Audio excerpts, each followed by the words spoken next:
Hello, I'm David Musser, and I'm here with London Blue, my co-host, and we're hosting an authors roundtable. And so got a bunch of wonderful authors on here, people I've been following, people London's been following, and so what we'll do at first here is we're going to take just give a general introduction from everybody, and then after we do that, we'll go ahead and get into just some general questions and answers on things that may help new authors and may help experienced authors as well. So to be a gentleman here, if that's allowed, I'm going to say let London Blue take her and do her first introduction, and then we'll move on from there. Oh, hey, okay. I'm London Blue. We cannot hear you, London. I'm London Blue. And you can find me on all social media platforms under WB London Blue. July of this year, I released Mass Mayhem Maladies. And my second book, co-wrote with David, The Last Call. You can find both books on Amazon.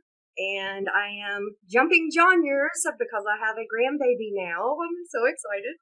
And so I'm jumping genres, and I'm trying my hand at some children's books as well. So a lot of exciting stuff going on. Awesome. Matt, why don't you go next since you were first in? Called You're So Far Behind You Think You're in Front. And that is saying my dad used to say to me all the time when he was chastising me for something. So this is basically the story. My dad was a World War II and Korean War combat veteran, and this is the story of his military service and our life together after we've been together. You can find me on the books for sale on Amazon, and then I have a website, mastersergeant.com, mastersergeantperry.com, and then I'm on Facebook and Twitter. The best way to get a hold of me is probably on Facebook. And the Facebook page is the name of the book, You're So Far. Excellent. Well, I appreciate you being here. John, why don't you go ahead and go next? Sure. Hey, happy to be here tonight. My name's John Sinclair. I live in Northern Virginia. Happy to say that I published my first novel in March. Quite a journey to get here, but it's called Stalin's Door. It's a Russian historical fiction novel, and takes place in the 1930s. Quite a bit of research to get to the novel, so I'm very excited about that. I usually hang out on Twitter more than any other social media platform, just because I find it the most engaging of the ones that I've tried. Met a whole lot of fascinating and really talented folks. I have to take my hats off to everybody that's ahead of me. Some folks have lots and lots of things published, and I've got one, but I'm happy to say that's out in the world, so I'm excited about that. Happy to be here, and just want to answer all the questions and gain a lot of insight from everybody that's ahead of me. So thanks very much. Perfect. Thank you. Paul, why don't you go ahead and go next? Okay, I am Paul Lubashevsky. I'm going to spell that real quick because it's going to video, so you can stop it and pause it and go back. Lubaczeewski, and I suppose I'm kind of the old man of the mountain here. I had two books come out. Well, the second book coming out this year. I had a collection come out from Dreaming Big Press, What is a Paddywhack? And my third horror comedy novel comes out tomorrow, The Wild Witches of West Bygod, which kind of it says it all right there, I think, what it's about. I'm generally known for horror comedy, but I do a lot of straight horror. And coming soon, I actually have some fantasy novels coming from Dreaming Big as well. Excellent. I appreciate y'all being here. Yeah, I'm anxious to get a hold of the new one coming out. I was anxious for it to be out. The week of a release is just. Yeah, that one sounds very interesting. And then, of course, I'm David Musser. I've got a series out, the first two, called Keep in the Light. And then I co-authored a book with London Blue. So you can see here, it's called The Last Call. and it's one that I was very very excited when I met London on Facebook, and we started talking. We hit it off. We liked a lot of the same stuff as far as for genres and books, and it was something that it just sort of felt right to approach her to co-author a novel. It was wonderful and painful. So let's get and it was a little bit of both. So again, I appreciate everybody being on here. If anybody has any questions as they go through, we'll just throw them out. I do notice the video is a little bit flaky for some. I'm not sure if it's if it's going to be better in post production or not, and so it may be where it's just mainly audio. So people won't have to look at my face the entire time. Let's throw this one out first. Since everybody here has published, what's something about the publishing that last week of publishing that you found painful or you wish you knew a little bit better, to give everybody a little bit of time to think. For me, one of the things that I found was working on the cover. I love doing artwork. I love doing graphics and all of that good stuff. But when I was publishing my first novella, I didn't think about how I needed to format it, both for Kindle and for print, because it was two different things. And so that was something that was, last minute I was doing, because I didn't want to pay somebody else for doing that. If you could afford to pay a graphic artist, then go for it. But I would rather spend the money on an editor than a graphic artist myself. But what's something that you all found that you wish you'd either started earlier, or you maybe there's some better ideas out there? Just throw that out to everybody. This is John. I'll go ahead and take that one first, if you don't mind. I was not engaged on social media at all before I published. So I was working furiously. It probably took me the better part of a year to get all the editing done, which sounds like a long time. But when you compare it to the 5 years it took to write it, maybe not as much. But working to the date of publication, and I released on paperback and Kindle simultaneously, so I knew I had to do that. I had to do all the graphics, had to do all the formatting, figured all that out. That was no problem. Once I hit submit and it was live in the world, then I thought, well, everybody's going to beat the door down to buy this novel. And then I discovered that's not the case. And so I needed to actually go out and do the marketing myself and let people know and all of that. I'm working on a second novel. Some people, it sounds like everybody here has at least 2 or sometimes 3 or more. I've been heavily engaged on social media, especially Twitter, all this year. And working to my second novel, I think that's going to be a huge plus. What I mean is I can have pre-release copies, advanced reader copies. I can have many more. I can have as many beta readers as I need for the next one. I can do pre-sales. I can do all sorts of cover reveals. Everything with the social media aspect is huge, I think, because the more buzz you can generate around the book coming out means you're going to have a very successful launch, and that's going to propel you into further sales going into the future. I think I've done pretty well over the last few months, but had I been in this position a year ago, spending a lot of time on Twitter, getting the book ready, and if I was going to launch next March, I think it would be a completely different experience, i.e. it would be even better than it was. So yes, I'm looking forward to my second novel releasing, but with the first one, had I known everything I know now, I'd be all over social media, especially Twitter, hawking the book and getting advanced sales for day one and not waiting to day one to start that process. I can actually add on to that. I'm traditionally published. I've got a publisher, and even with a publisher, people think, well, I've got a house behind me, my job is done. No, it is not. You have to be out there constantly on social media. Your publisher wants you to do well. I mean, they're invested in this too. But at the same time, you got to take responsibility for your book. If you want there to be a second or a third book on this house, you better be out there pounding the pavement, and that involves a lot of social media, a lot of groups, a lot of Twitter, a lot of Facebook. I mean, if people won't buy it if they don't know it exists, and the only way to get it out there anymore, especially affordably, is social media. That a little bit too. I was in a kind of in between situation of you two. My book started from a collection of Facebook posts. The genesis of my book was Dad would say funny things, and I would make a post about it. And so over the course of a couple of years of that going on, I had developed a little bit of a following, and by a little bit I mean 300 or 400 people on Facebook that would ask about these and say, you should really write a book. And so that's kind of how my book got started. But I didn't plan it, even though I had that. I still didn't plan it as well. If I had known then what I knew now, there's some secret sauce with Amazon for pre-sales and first day book sales.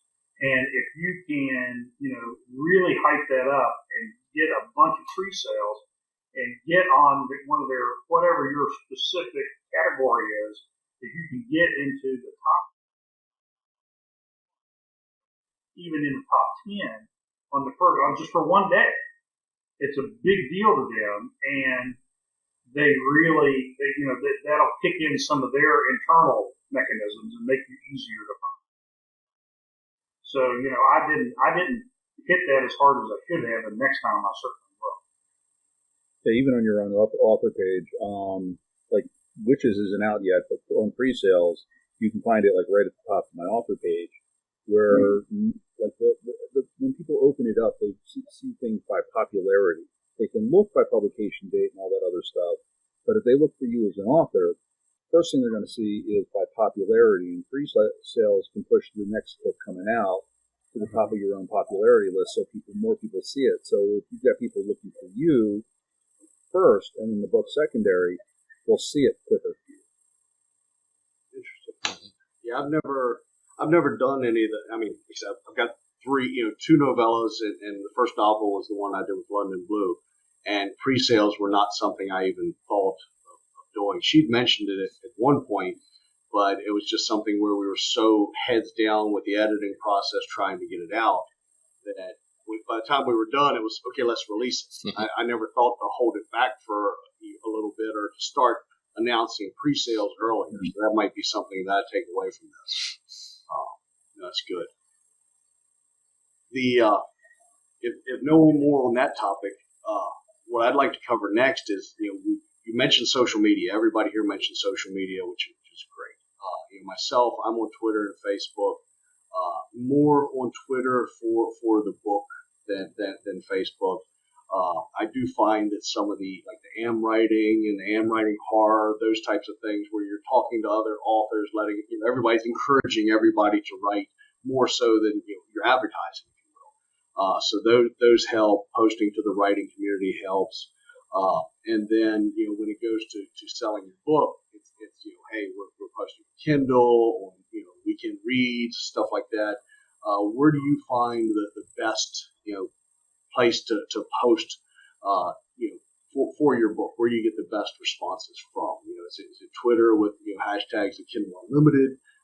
What do you think is the best for your genre? Gosh, hey. I think it's a mix of both. I mean, Twitter, retweets are great, and I'm sure I get sales there. But at the same time, there's a lot of horror books, like sites on Facebook that are specifically for horror, so you're going right to your audience. And that's a little harder to get specific on Twitter. You can put in hashtags and hope somebody sees it, but it's harder to get that pinpoint to, like, if I post something to, like, Kindle Horror Books, for instance, which is a site for people to announce horror books, boom, I'm getting right to my audience. I'm showing exactly who I want to see it, what I have. It's awesome. Well, me personally, I haven't had much luck on the online sales. Most of my sales have come from my in-person signings. Which you do a lot of those, and that's awesome. I have. Since I launched Mass Mayhem at the end of July, I basically had something going on, some type of book signing or appearance, almost every weekend. That's awesome. Speaking of signings, Paul and I are going to be at Miller's Nightmare Farm in Lewisburg, West Virginia this Saturday. So if you're in the area, please stop by and meet and greet, take some pictures, and take home a couple copies of our books. Awesome. And this Saturday is the 16th. 16th. Just wanted to make sure, 16th of October, 2021. Yep. So didn't want anybody showing up, next year going, where are they? They said they'd be here. Yeah, so for me, to answer your specific question on social media, I personally have found Twitter more engaging and more rewarding and more lucrative than any other platform at the moment.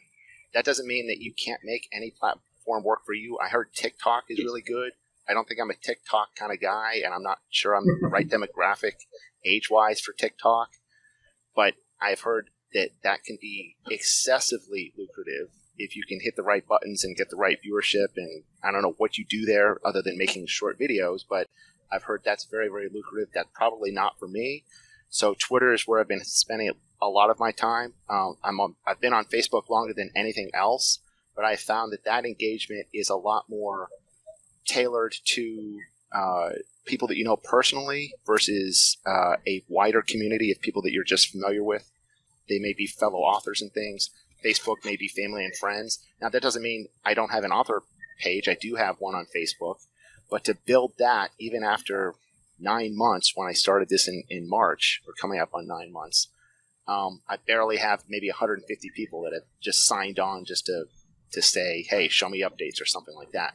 Twitter, I mean, it's been totally organic, and I had an account. I've had an account for 10 years, but I've probably gained 3,000 followers just in the last 9 months, and that's not me just doing follow for follow. That's just people following me. Normally, I like to engage with someone before I follow them, unless I can see that they're very active and they're a writer as well. I see some people that have over 10,000, and I've heard once you go above a certain threshold on Twitter, you get a lot more engagement with the algorithm, which is sort of a secret sauce, behind the curtain type thing. I haven't cracked that algorithm yet, but I have been very successful on Twitter.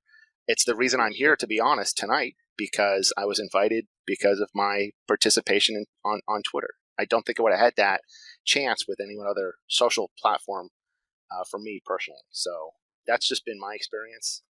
I'm not going to say there's any right or wrong answer to that question, David. I think it's an amalgam of a whole bunch of different things, and I'm willing to try anything. I mean, maybe I will try TikTok. I just don't think I'm the right demographic age-wise. Yeah, I created a book talk video just showing the books with scary sounds and a scary pumpkin, just so I could throw something out there and see if anything hits. Sure. Yep. Took me about an hour to make, but we'll see. Okay. I've got a pretty good Facebook following, and that's how I started. Now, I spent a lot of money on Facebook, and with not necessarily great returns. There's a pretty steep learning curve as to how you tailor your ads, and I learned that the hard way. And then I spent some money on Amazon too on Kindle advertising. I don't think I saw anything. Like London, my best success has been with local stuff. Just on a whim, I emailed the local paper, that you get your mailbox on Wednesdays. I emailed them and asked them if they would be interested in doing a book review because I'm a local guy. Dad was local, and they did. So I had a full page spread in that, and I got some sales from that. And then that led to an article the Charleston Gazette called me and asked me to write a Memorial Day piece for veterans and stuff because of that. So I did that and had a full page thing with that. And then just on a whim, I emailed Dave Allen from the Dave Allen radio show and sent him a copy of the book.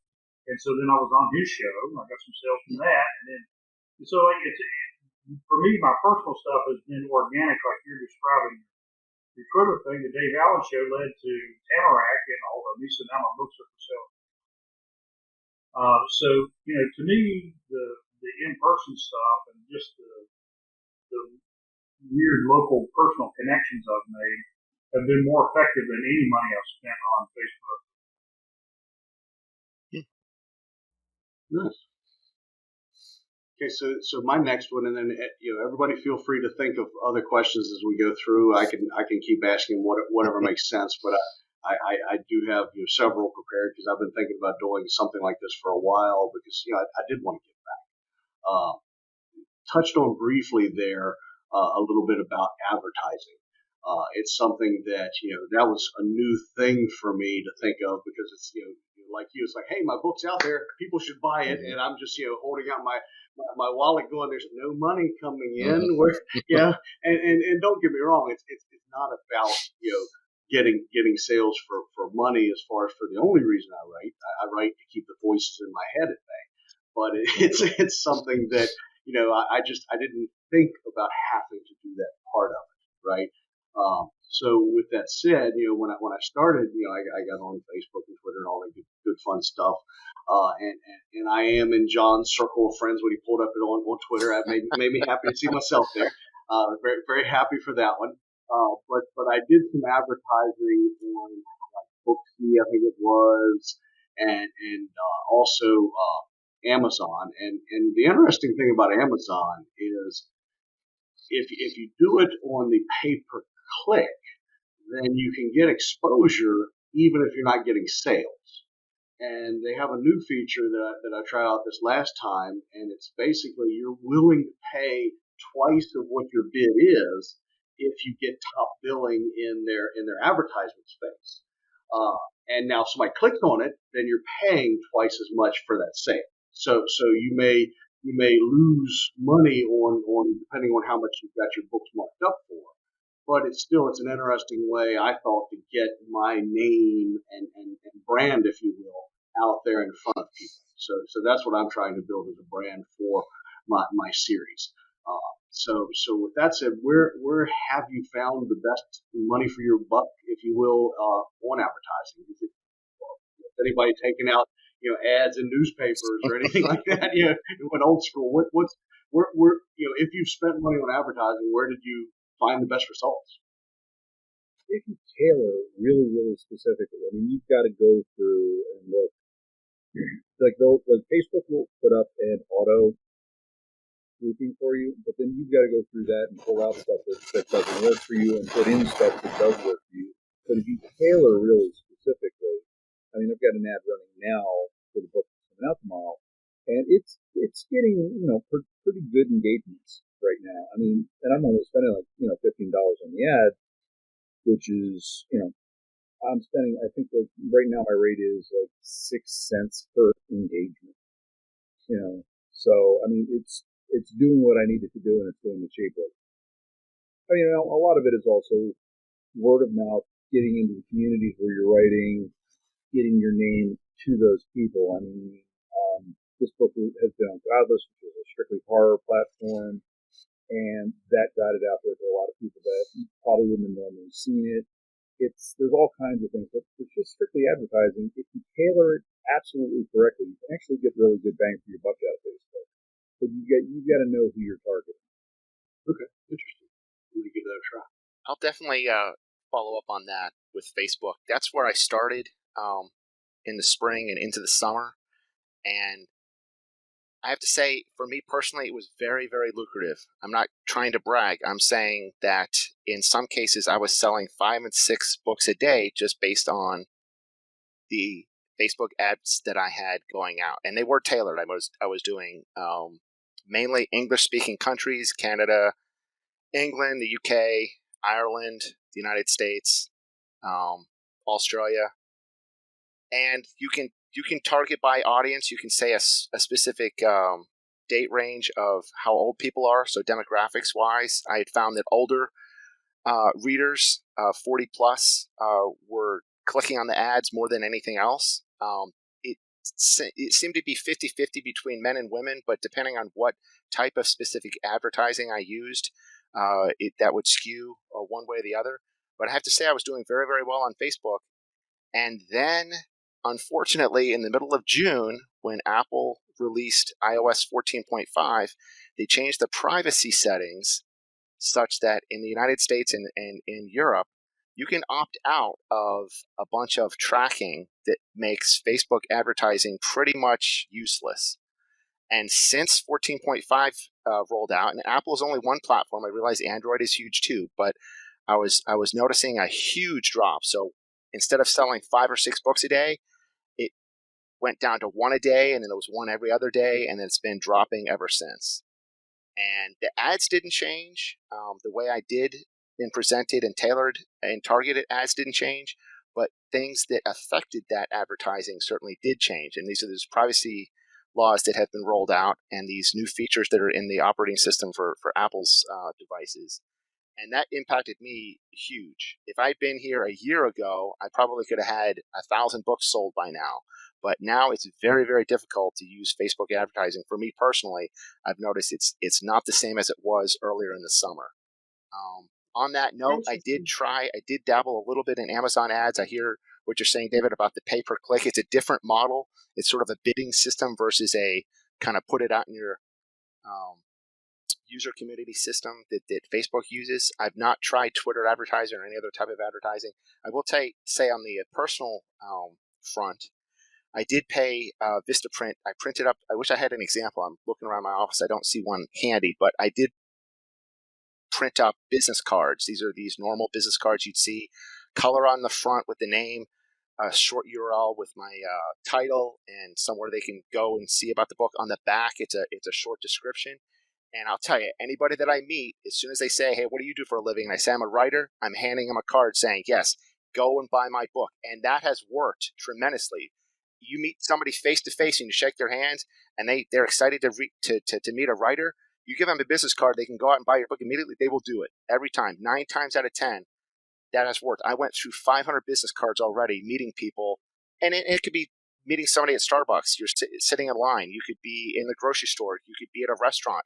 If I pay for a meal, I'm giving them my credit card. I'm giving them my business card. It works every time. These business cards through Vistaprint, there's a whole bunch of different places you can have these printed.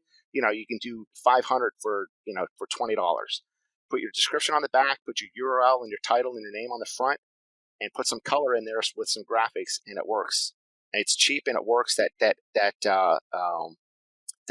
physical kind of connection that you can make with someone is very lucrative for me. So that's something I like to do.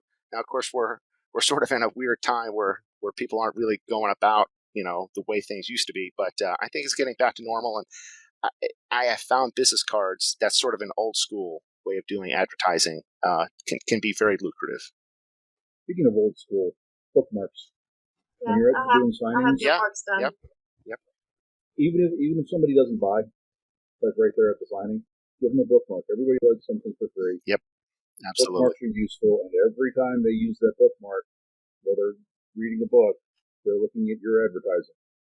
Absolutely. Right. Yep. And then they're relatively cheap to do. I think like the last pack I got was like double-sided, full color, cost me like $23. But you know what? That'll be somebody. Every one of those I give out, that'll be somebody looking at that bookmark every time they use it.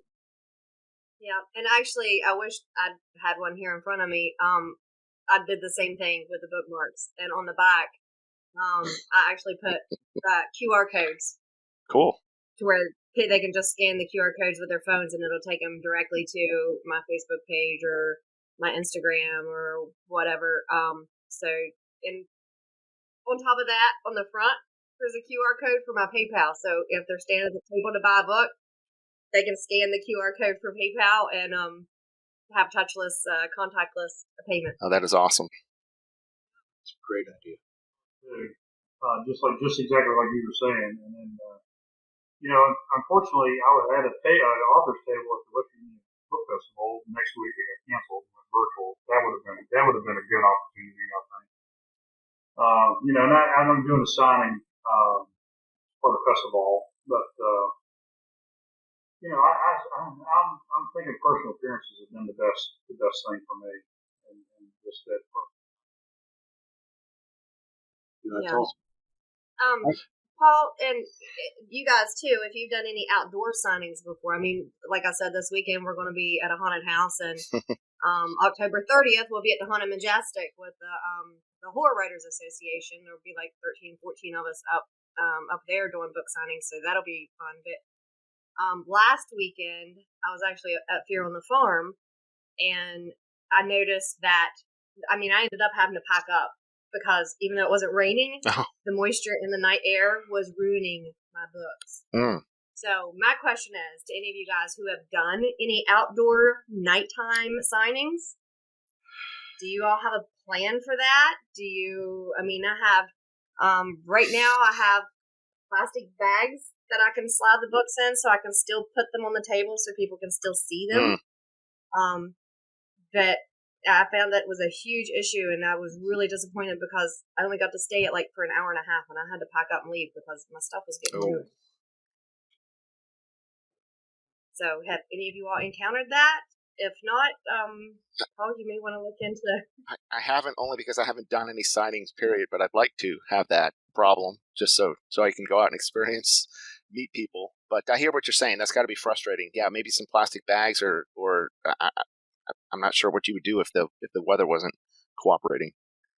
I will bring the pavilion on Saturday just to make sure. Good idea. Yeah, the only thing I could think of is something that you could get at like a home store, like that damp rid stuff. So wherever your books are, have a pack of that in there so it absorbs moisture from that. So if you have yours in a plastic crate, have that in the crate beside it, and it absorbs moisture just like those little silicone packs do. Well, I'm talking about just in general. No, I know in general. Out from the table, just the moisture falling on them. Yeah. Well, I think plastic bags are best for that. But I was thinking the ones that were stored in the cardboard box or whatever beside you, making sure that doesn't get damp too. Oh, and another tip that I've learned along the way for these in-person signings, I got really tired of lugging these boxes of books back and forth. So a handy dandy little thing that I have done is I've used a small suitcase on wheels. Oh, perfect. Yeah. Pack my books in that small suitcase with wheels so I can wheel it up to the table, and it's small enough I can slide it under the table and just have a couple of the books on the table for demonstration, and then I'll pull them out of the suitcase to autograph them and hand them, to the customer. So, just another little tip that I hope may help somebody else. A lot easier to wheel a suitcase and carry a bunch of boxes. I saw your picture, but what else did you have on your table? That's something that I'm kind of thinking about for when I do my signing. What all else do I need to have on the table besides just a book? What? I'm still building my visuals for signings. Paul is the man to talk to about that. He has set up. Well, first and foremost, you need book stands. They're just something to put the book upright so people see it as they go by. I also have a table stand. It's like a pull-out stand with my name, photo, that I'm a horror author, and usually a table banner goes a long way. And the nice thing about a table banner is if you're inside of like a con, they usually have places you can hang stuff up behind you. You can just put it behind you and then just have a regular like tablecloth over the table, or you can put it over the table if you're outdoors. And, anything just visually to grab people's attention like that and tell them because people just, like if you're like at a flea market or a con especially, people are just glancing. They're just giving you a glance. So anything to catch their eye as they're going by, they might stop, they might slow down, and if they slow down, make sure that they take a bookmark with them. If they stop, then you can talk them up. Cool. Yeah, I never even thought about flea markets. It's probably not a bad idea. I just moved here about 6 months ago, so I'm still getting to know the area. Where I'm from, flea markets were 3 little cities all close by, and each one of them had their whole all day Saturday flea market thing where it was a little bit of everything. So that's not a bad idea to be able to do a signing at one of those as well. Interesting. So we've just scared everybody who's an introvert writing books because they're an introvert in the fact that they're going to have to go out into public to talk to people and shake hands, which is or elbow, fist bump, whatever. Yep. So for the introverts out there, it may take a little bit of getting used to, but word of mouth is a great way to talk up your book. And for me, I found like the podcasts and stuff like that. I've been lucky enough to be on several different podcasts now, and this one we're hosting. But that's one of the things I advise doing as well. And when you get on the podcast, do some sort of giveaway. I mean, the last podcast I was on, he said everybody that likes and shares this, he's going to draw from a hat, and I'm going to send them the book or send them an audio book. So that's just some things I've done, to overcome the having to leave my house thing. That's actually a great idea. Doing So- a giveaway on your podcast. Yep. So I mean, podcasts are vital. There's a lot of websites and a lot of blogs out there that will just send you an interview. You just type out your answers, send it back to them. I mean, every time you can get a hit, every time you can get, just Google's algorithms picking up on you, picking up on your book, that helps you just for people to find you. Yes, and I actually did a press release. One of the other things I paid for was a press release, and I was very pleased, with how it turned out. I used that Fiverr website, found somebody. Of course, it cost more than $5, but they did a really good job. And actually, I liked some of the language that they put in the press release because the person, just described it very well. And I had a lot of success over, how my search results came back when I searched for my book, right? Because my first book was called, is called Keeping the Light. And there were so many different religious things that would come back because of that. And I'm like, no, that's not that kind of light. They're shadow creatures. They're evil. They eat people. It's a little different. And then once I did that press release, I found that my search results, also I stood up a web page as well. But I found that my search results were better. Let me ask you guys a question. Especially for the ones that that writes horror. Do you find it more difficult to sell books in the horror genre? Is that a more difficult? Because I have found as a female writer, it is very difficult for me to break into the horror genre. And actually some of my female writer friends, they've heard comments, oh well, you should be writing romance or this or that, or so is it as hard for a male to break into the horror genre and get recognized and noticed? It takes, I mean, genre fiction is very Danish, like fantasy, like there's like the people that you go to cons, they have a fan base, a fan club, as it were, and you kind of have to work your way into their visual line of sight. I mean, that does take time. I mean, I've published, I don't even want to think about how many short stories at this point in various magazines, and that's a good way to get your name out there. I mean, a lot of people read various scenes, and every time they see it, or anthologies, that somebody might pick up because one of their favorite authors is in there. And well, once you've bought the book, you're going to read the whole thing. And if you catch the story that you put in there catches their eye, maybe they look for more of your stuff. I mean, short stories are a great way to get into any kind of fan base. I mean, like even fantasy or sci-fi. Again, there's a lot of magazines, there's a lot of anthologies, and that's where people start building their base. I mean, that's awesome that you mentioned that, because that was going to be my next question for you guys is, I'm wanting to focus on my novels. Is it worth taking time from my actual books to write short stories? And where do you is it these paid competitions, or where you have to pay for an entry fee? Is that worth it? Where do you submit them? So I'm glad that you mentioned that. I would look at something like Book Grinder, or Horror Tree, which just gives you who's got open calls.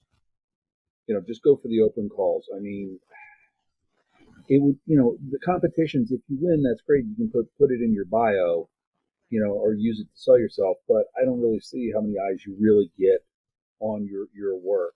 But if you go to the anthology open calls, or like the magazine open calls, more people read those. I mean, like the first time I got in Weird Book was like a massive help for my career. And it's because Weird Book is this venerable old horror magazine, and once you get in there, you're at least to some degree, as far as the fan base is concerned, a somebody. You know, it immediately puts you on people's radar. And yeah, it's writing short stories is also good for another thing. When you're writing a novel, you hit drags, you hit slags, you just hit moments where it just every word feels like it needs to be dragged out of you. Writing a short story is a great palate cleanser. You know, it gives you something where you feel like you're productive, you've got work done, and then when you come back to it, your mind's a little fresher and clearer, rather than just like, you know, beating your head against the wall over and over again. You took a step out, you got really productive work done, you feel really good about yourself, and now you're in a different mindset when you come back to the book. So it helps twice. I mean, like I said, it helps getting your name out there, but it also, I think it helps with the writing process, you know, when you need a break, you know, because when you try to force your way through that, I found that like when you go back to edit that later, you can tell you forced your way through that, and you get a lot more work and a lot more revision to do on that section because you muscle through rather than doing something productive and putting yourself in a better headspace. Yeah. Well, and like Matt, he was kind of the opposite. His book actually led him to be able to write a piece for the newspaper, so that was kind of cool. Yeah, I'd like to weigh in on your question there, London. What to do in the meantime, or specifically on short stories. I've been involved with an organization only for a year, but it's been around for 15 years. If you're not familiar with NYC Midnight, they have various different levels of everything from microfiction, 100 word, 250 word, to flash fiction, 1,000 words, short story, 2,500 words.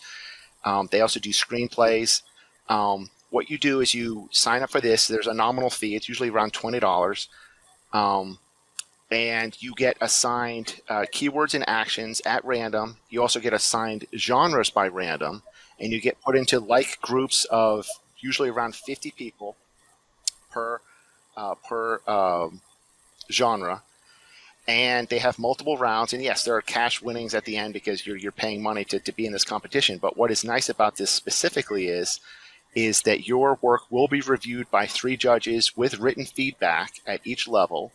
And in the meantime, they have a very extensive online forum where not only everyone in your group is going to read your story, but people may just click on it at random because they like to provide feedback. And this forum has been very lucrative for not only meeting people, but getting instant feedback.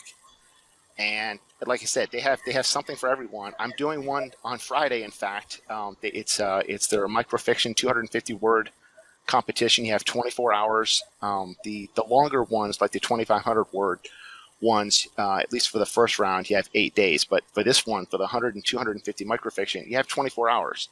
Random genre, random keyword, and action have to appear in the story. And once the clock is ticking, it goes from midnight to midnight. You're on the clock, and it's tremendously for me rewarding because you're really focused. You don't have really time to slack off at all. And I've done all of the competitions minus the screenwriting one. The only reason I don't do that is because there are very technical requirements for putting a screenplay on paper. It's not just writing the story. You have to format it in a very specific way, which I'm just not familiar with.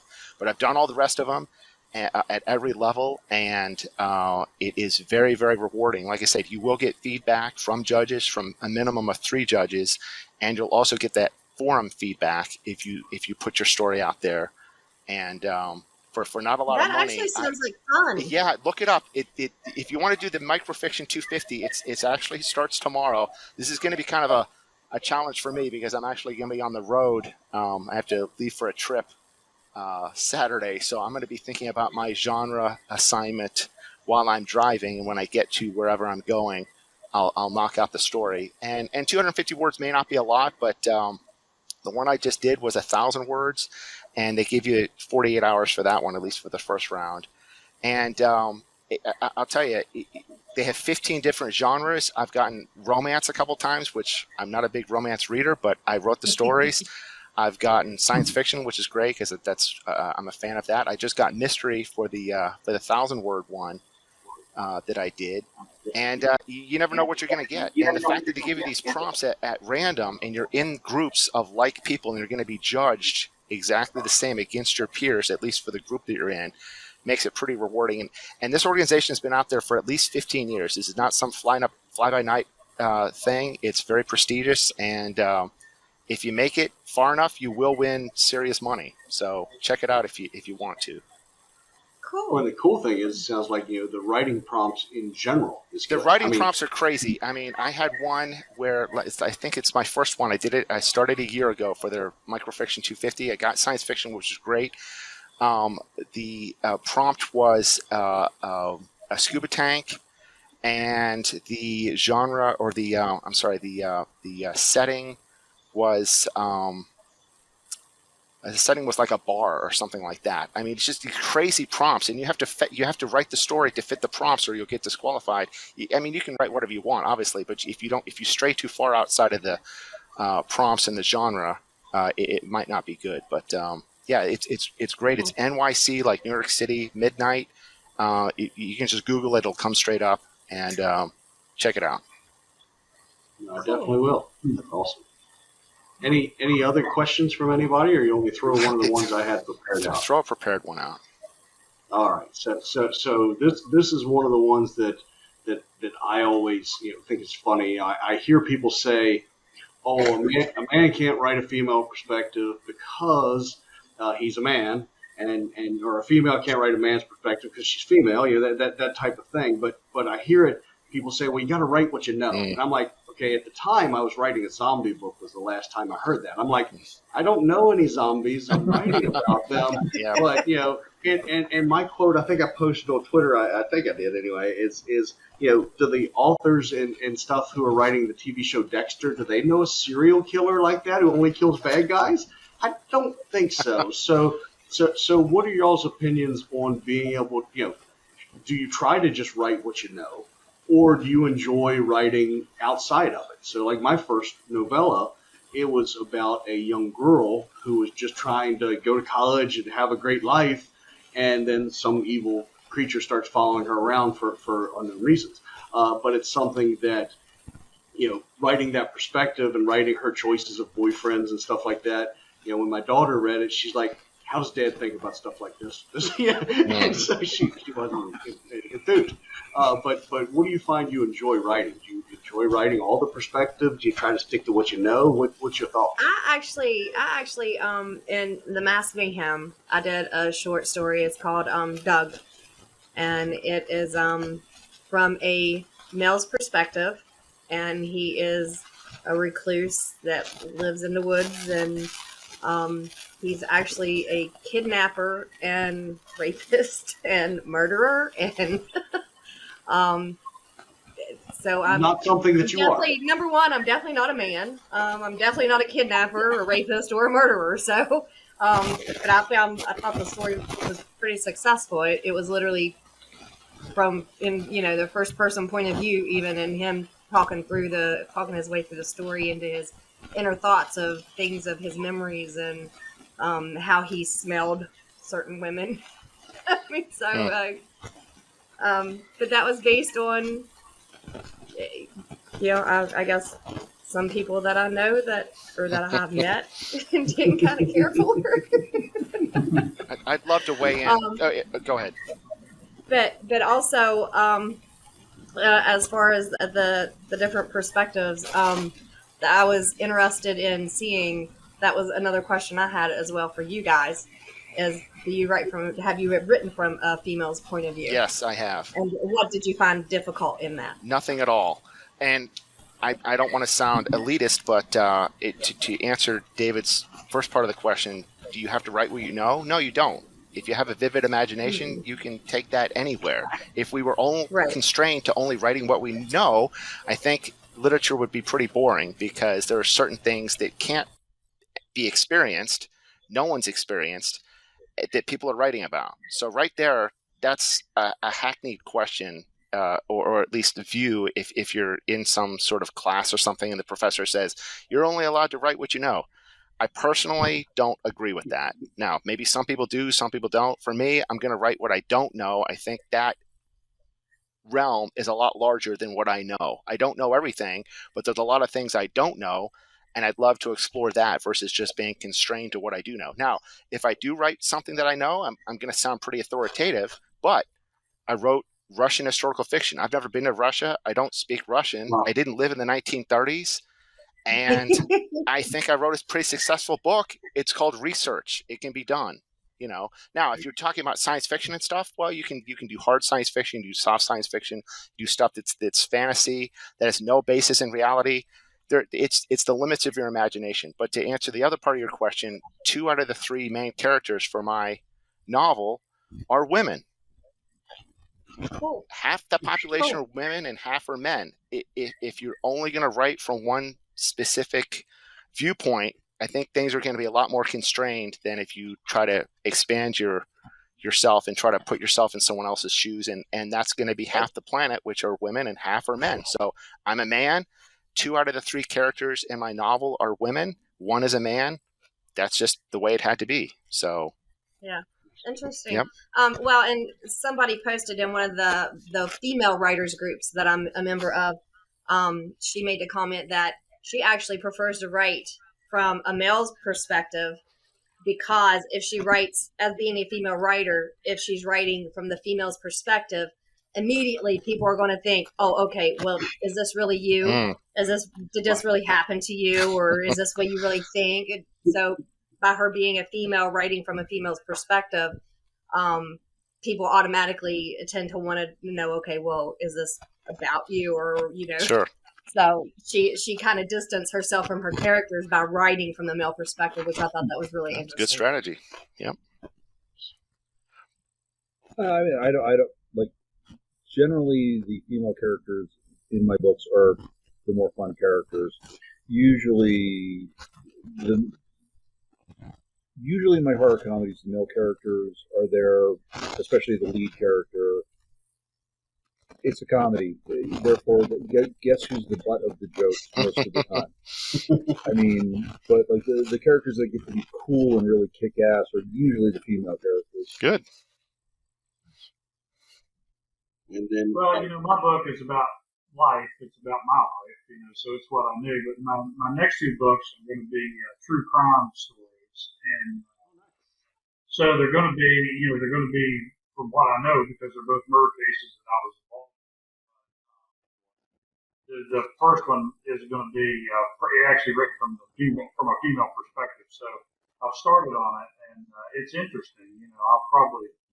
London, I'll probably be calling you to help me with some of that.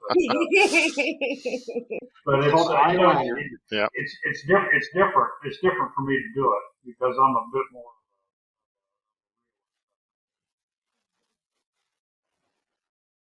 awesome.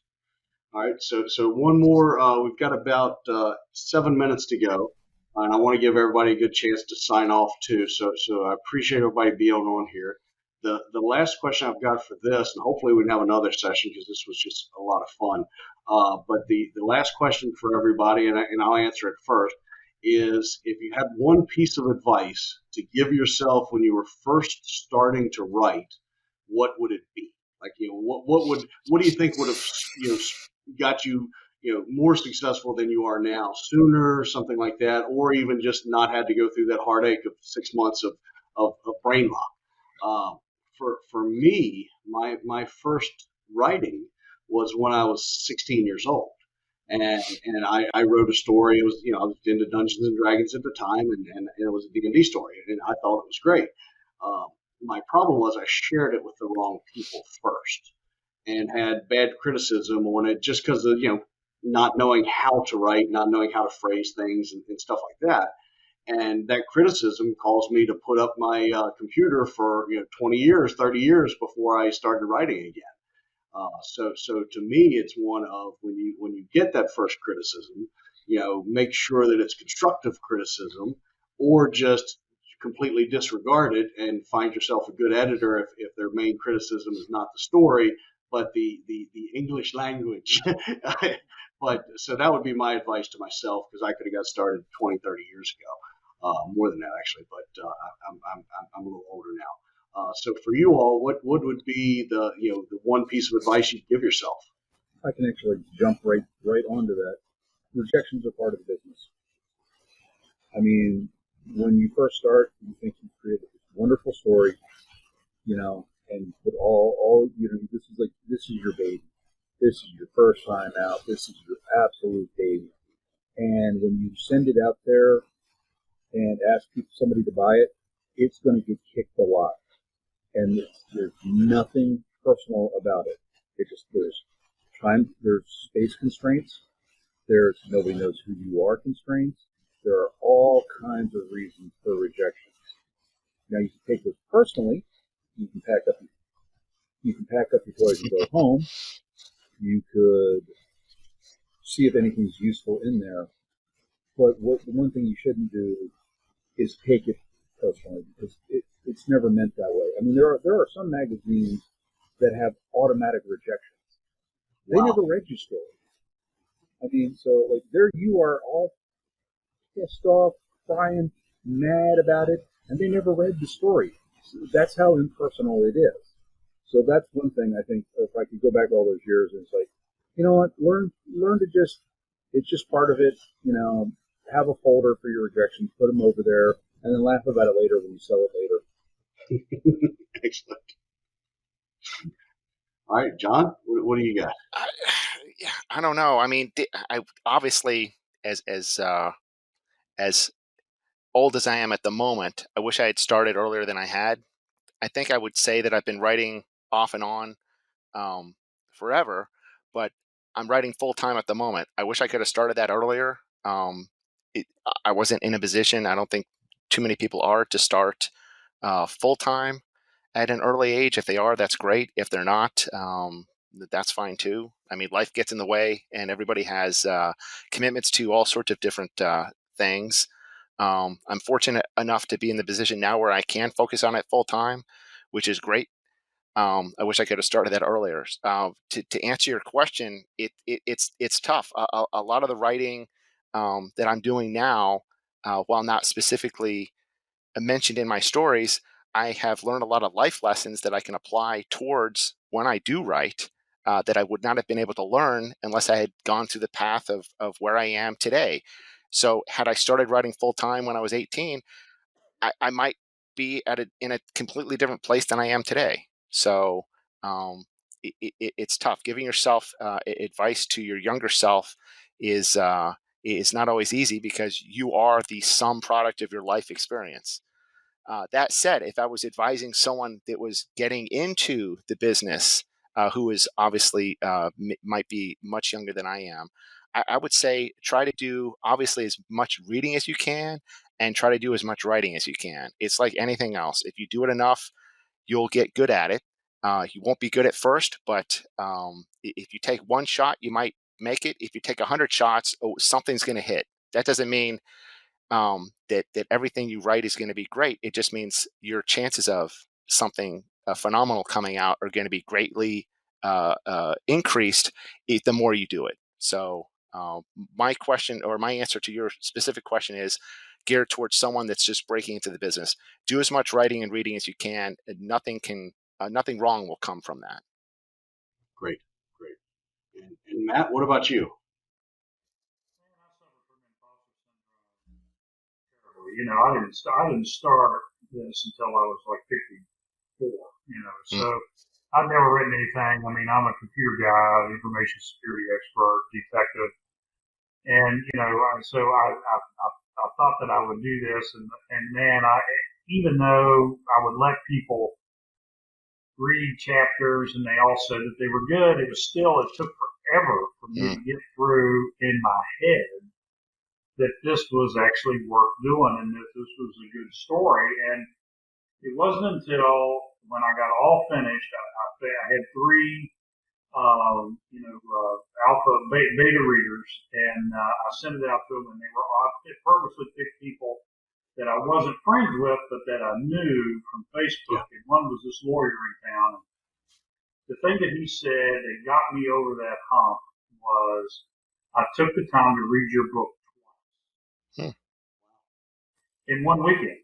And he called me that Monday, and he said, listen, you really need to publish this. I read it twice this weekend. And for him to take, because I know him personally, I know how much he works, and I know what he does, and for him to take the time to do that, it just made something click in my head. So if I could go back and tell myself or anybody new, you know, just believe in yourself and believe that you can do it.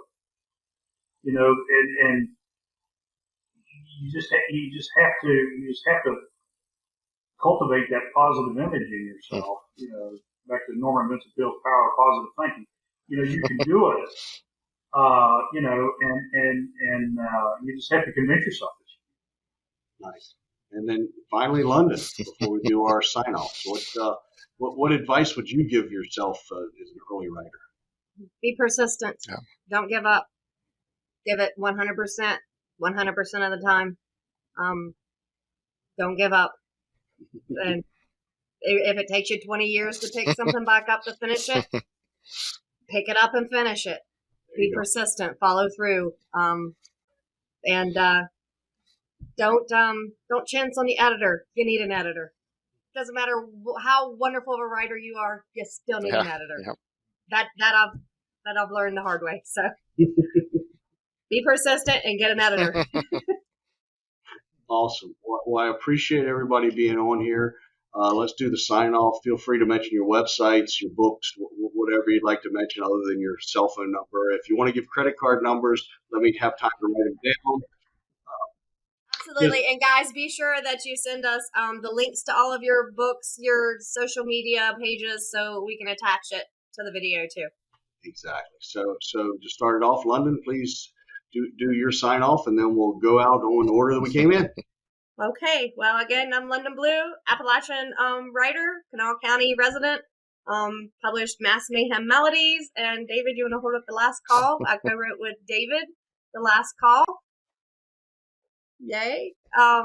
You can find both of the books on Amazon, and believe it or not, I have also tried to start a TikTok channel. So when I say I'm on nearly all social media under WV London Blue, that's YouTube, TikTok, Twitter, Instagram, Facebook. If you're on Facebook and love horror, join my Facebook horror group, Mass Mayhem. Love to have you there, WV Mass Mayhem in the Facebook horror group. Matt, how about yourself? I live in Hurricane, West Virginia. I'm from originally from St. Albans. So my book is "You're So Far Behind You Think You're in Front." It's a story of my father's combat and life experience. The website is msgtperry.com, and that's also the Facebook page. And you can find the book on Amazon and locally at the Tamarack and Keller Survival and Crossline. Awesome. And then John? Hey, so it's John St. Clair. I've got a great book here. Big red cover. Certainly catches your eye. It's called Stalin's Door. Came out in March. You can find it on Amazon. You can find me on Twitter pretty much every day. It's UU Saint. That's UUSAINT. I'm there every day interacting, and very happy to be here. Really appreciative of the opportunity, everyone, and very much want to say thank you for inviting me. Glad for you to be here. And then finally, Paul? All right. Of course, now my voice goes. Paul Lubashevsky. Current book out is What is a Paddywhack? Tomorrow, October 15th, What the Wild Witches of West By Got come out. And Saturday, I will be with London signing books and saying hi to people. Pretty much so on Instagram, Facebook, and Twitter. And I've got a website. And I'm on everything except TikTok. Technically, Paul, you are on TikTok because I made your video. Oh, yeah, okay. Well, now, if my publisher has his way, sooner or later, I'll be on TikTok too. Nice. It's awesome. And I'm David Musser. My website is keepinthelight.com, just KEEPINTHELIGHT.com.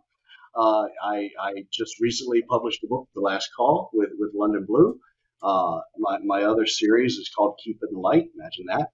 And then you can reach me on Twitter or Facebook at DMWeb, WEBGOD. I felt really good about myself several years ago when I picked that name.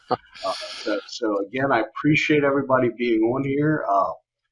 Hopefully we'll have something like this again and get deeper into some of these topics if everybody's willing, and we'll go from there. Perfect. So for now, Yes, we'll like wait. like how do you get these books in bookstores? Yeah. So yes, Hey, we're there you gonna go. definitely come back. Let's do it.